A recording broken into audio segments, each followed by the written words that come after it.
I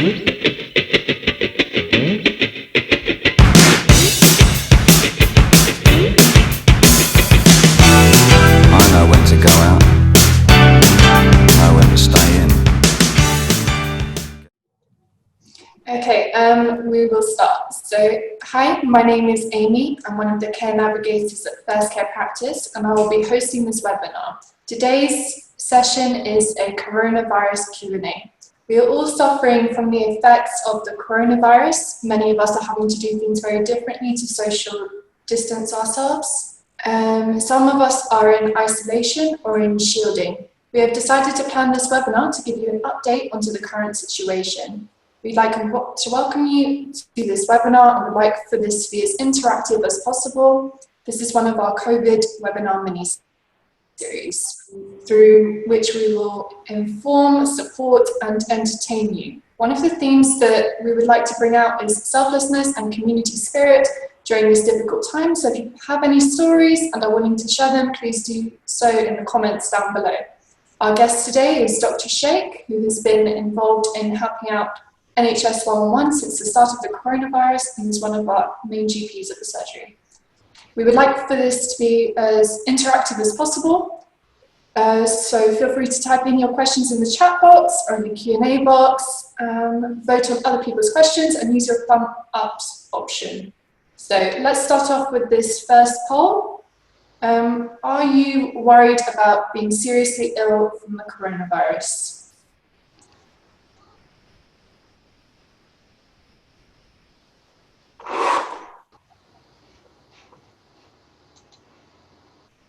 Okay, we'll give them 1 second. That's fine. So 100% of you have said yes to being worried about becoming seriously ill.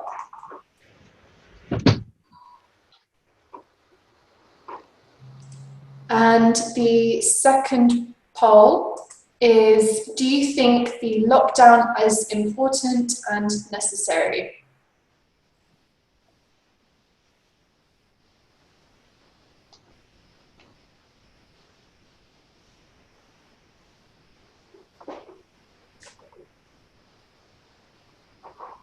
Okay, so it is 50% of people have said yes and 50% of people have said maybe.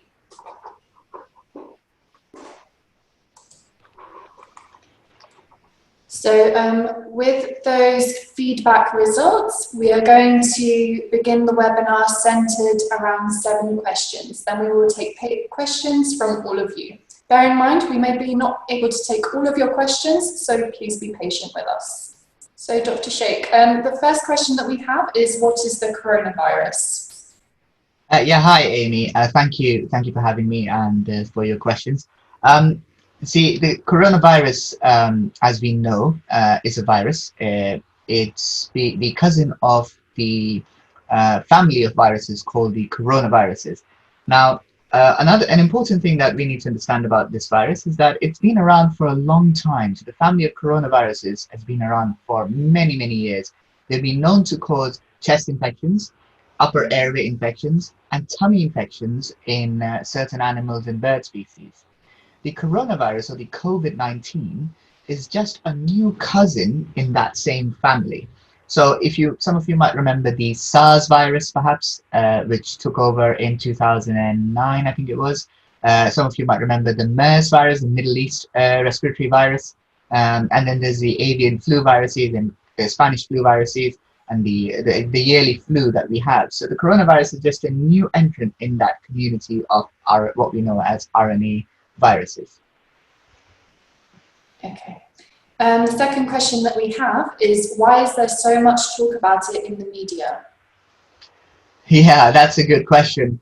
I think there is 2 main reasons, I believe, and one of them is that the virus is novel, so it's new. That's why it's called the novel coronavirus. COVID-19 is a novel coronavirus because it's new.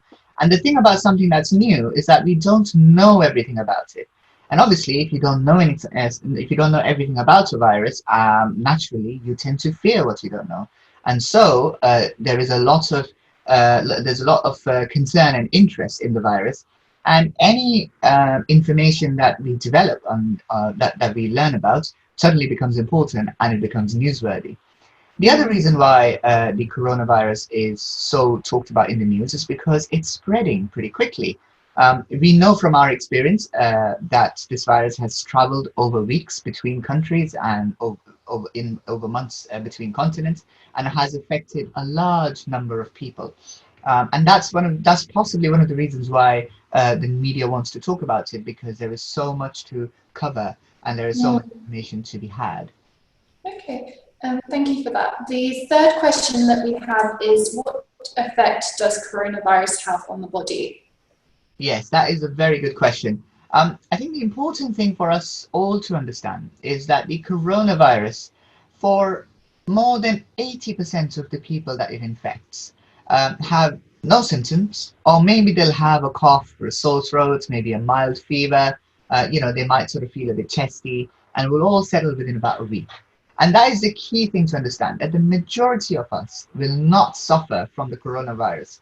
This includes young children who seem to be coping really well with it. It's a bit like the chicken pox, if you get it when you're young, it's much better, but if you get it when you're older, it's much worse. It's kind of like that. This also includes women who are pregnant. They don't seem to transmit it across to their children based on the research that we have so far. This also includes people who are diabetic, asthmatic, and have medical conditions, but they are well controlled. So they are good asthmatics who have been going to their doctors, seeing their nurses, getting their prescriptions, and generally staying on top of their health. These people have very few symptoms at all. About 15% of people will have moderate illness. This means they might have a cough, they might have a sore throat, they might feel fluey, feel tired, fatigued, they might even have diarrhea, and they might come up. I mentioned the fever, I think, already. They might have a fever which has been defined as more than 37.8. And then about 5% or less of these people, majority of these are people who have medical conditions which are uncontrolled. And those who are very elderly, very frail, a lot of these patients will then suffer from severe illness, which is worthy of going into ITU or going into the hospital. Now, another important thing for us all to remember is that about 40% of people who are admitted to ITU actually do recover, and they get better and go back into the community. And that's important for us to know, that a lot of patients who go into ITU are actually recovering from the virus and coming out within 2, 3, 4 weeks, or whatever time that they take. So it's important to understand that whereas the coronavirus has a lot of symptoms, and you can Google up the symptoms, I don't need to tell you about them. The important thing that perhaps not a lot of us are getting the information across is that many people do actually get better. And this includes the elderly, this includes people with medical conditions and comorbid diseases. Brilliant, thank you. The fourth question we have is, should we be worried about the coronavirus? Yeah, it's a good question, isn't it, Aimie? The answer is yes and no. I mean, best way to understand it is, should you be worried about crossing the road? You should be worried, but then equally you shouldn't be. See what I mean? You can't just not cross the road because you're worried about getting hit by a car. What you do is you take sensible precautions, as in you look right and look left, and then you avoid senseless panic. When it's time to cross the road, you cross it. And the same approach, I believe, is very appropriate for the coronavirus outbreak that we are facing. We must follow the sensible advice, which is given by the government websites, by the NHS 111 website, and by our doctors and pharmacists and people who understand the disease. And we must avoid the senseless panic that's been going around on social media websites, and the senseless the way things are just dramatized. So we should avoid those things. So we should be worried only insofar as how it affects us. We should be worried about how we deal with this, rather than whether it's going to affect us. Because as I said earlier, more than 80% of those who are affected are going to be fine. And amongst them are people who do have medical conditions. Amongst them are people who are elderly and who are unwell, if you like, or high risk technically. Okay, brilliant. The fifth question that we have is, why are we self-isolating right now? Yes, that's another good question. Thank you, Aimie. So isolation, we are isolating because it's very simple. You're isolating because you can give the virus to others, right? And in a community of thousands and thousands of people, there will be some who will suffer more than others. So everybody has to isolate. because some will suffer a lot. So it's kind of like when you were in class. I don't know if when you're in school, which is more recent for you, Amy, than it was for me. But when you're in school, there's one or two naughty kids, right? And because of one or two naughty children, the entire class gets punished. So it's very Yes. similar. Because we have vulnerable people in society, any one of us could become very, very ill. We need to protect the ones which are most vulnerable, and so we need to isolate ourselves. So we don't spread it to them, and then we don't spread it to other people who can spread it to them. Similarly, if you happen to get the short end of the stick and you happen to become one of those people who are very severely unwell, which, mind you, is very rare. I know the media says that, oh, look, 50-year-old young man dies and his daughter dies who's 20 years old. I know these things happen, but the reality is that in the wide scale of things, in the wide scale of when you look at the wide scale of the problem, the number of people who are young, fit, healthy, and otherwise good and who are dying from disease is very, very small. I work in NHS 111, and one of the things we do is we speak to patients who've had COVID-19, who've been to hospital, who've been admitted, and they'll get discharged. And I'm telling you, a lot of these patients are ill, infirm, they have so many problems, and it's amazing. They get better and they just get about their normal lives. It's just the ones who do suffer from an unfortunate case, the media likes to pick it up and then talk about it, if that makes sense. So we are isolating, in summary, to help others, to help ourselves, so that we don't spread it. There's two things two ways in which the virus spreads.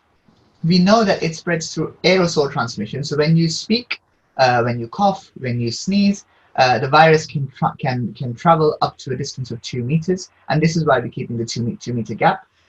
Also, when you touch something, and somebody else touches that thing, and you don't wash your hands afterwards, and you touch your mouth and your eyes and your nose, then you can get transmitted. So we've got to make sure that we don't stay less than 2 meters apart from anyone else, and we clean the surfaces that we are touching, and we wash our hands regularly and avoid touching them on the face, nose, and mouth. Brilliant. Thank you, Dr. Shaikh. The next question we have is, how long is this coronavirus supposed to last for? Yeah, that's a good question, isn't it? Nobody really knows how long the coronavirus outbreak is going to be. I think the government's just announced that the lockdown is to be enforced for another month. So we are all under lockdown for another month. But a good way to know is to look for the number of cases. So the way the virus infects the community is that it enters the community. So initially there's only a few people who get it. And you must all remember this happening in the news, where one person, a businessman perhaps, who went to China, came back from Wuhan, and then they was isolated, and then there was a lot of hoo-ha around that one person, and then one becomes 3, and then 3 becomes 30, and 30 becomes 30,000. At some point there is a maximum, there's a peak, and then the peak starts to settle down, so it starts to come down, you see. And that's what we're looking for. The experts are looking for whether we are in the peak or not. It was predicted that we might be in the peak in next week, coming up in this week and next week. Unfortunately, there isn't enough evidence to say whether we are in that peak. And for this reason, this is the reason why we've not been able to give a definitive date. So we can all hope that the peak comes quickly, the number of cases starts to go down, and then we can slowly start resuming back in our normal routines. Now, one other thing to remember also is that if and when the lockdown is removed, it is important that we do not return back to our normal lives completely. We think before we do that. And that's because there is something called a second wave, which happened in Hong Kong earlier on. So Hong Kong instituted a lockdown very quickly. They were very efficient. And then when the lockdown was instituted, the cases settled down. They thought they were past the peak. And then they started letting the people out in the community. The lockdown was lifted, and they got another peak afterwards. So you've got to be careful about when the peak settles down and when a new peak could develop, because people could just go out there, start meeting each other, and spread the virus to each other again. And for this reason, we need to follow the official advice, the official guidelines, and have patience on this until such time as we are able to resume normal life.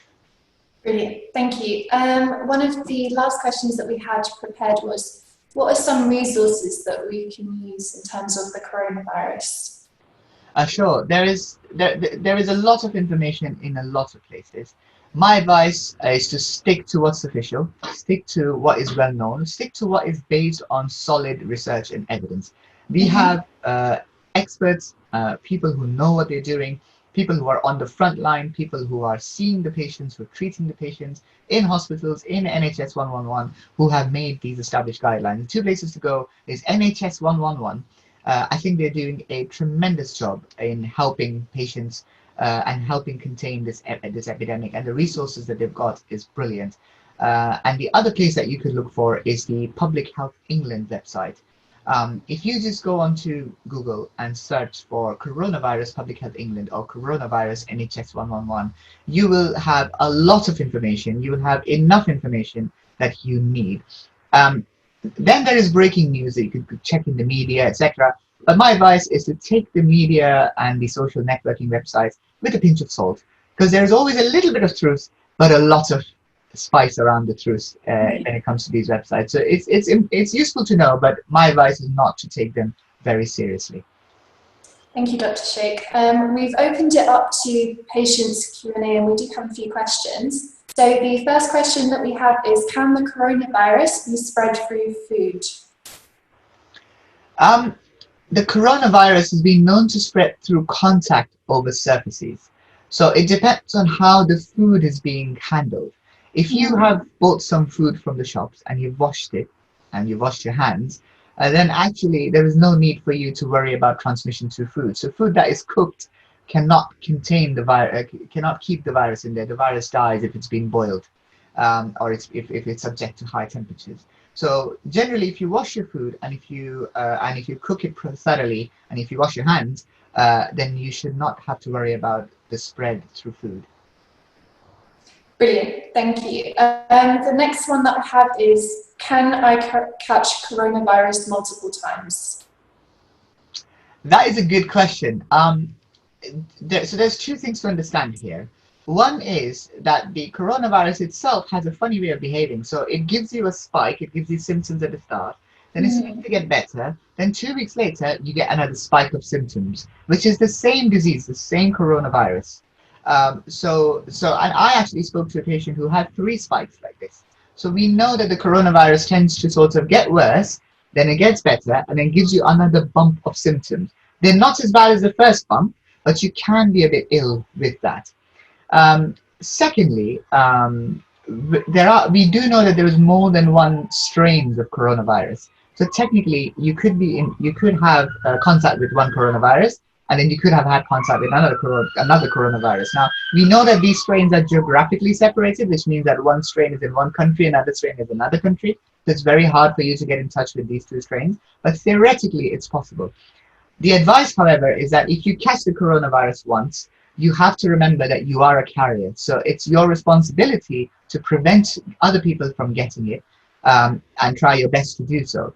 The third thing also to remember, I know this is dragging on for a bit, is also that you do have normal flu viruses, you know, the cough and cold virus, the influenza viruses, the normal things that happen at this time of the year.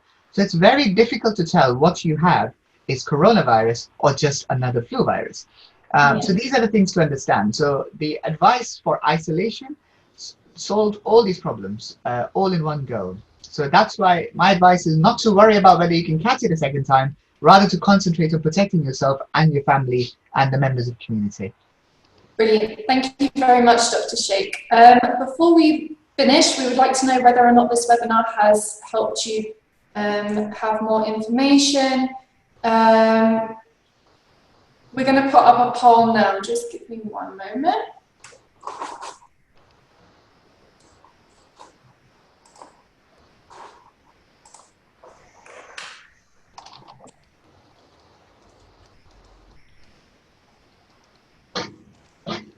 Okay, thank you very much for your feedback, and thank you very much, Dr. Shaikh, for helping us out today. No problem, Amy. Thank you very much. And to everyone out there, stay safe, stay sensible. Yes, we will keep you posted for more in this current series of webinars. Thank you very much. Thank you.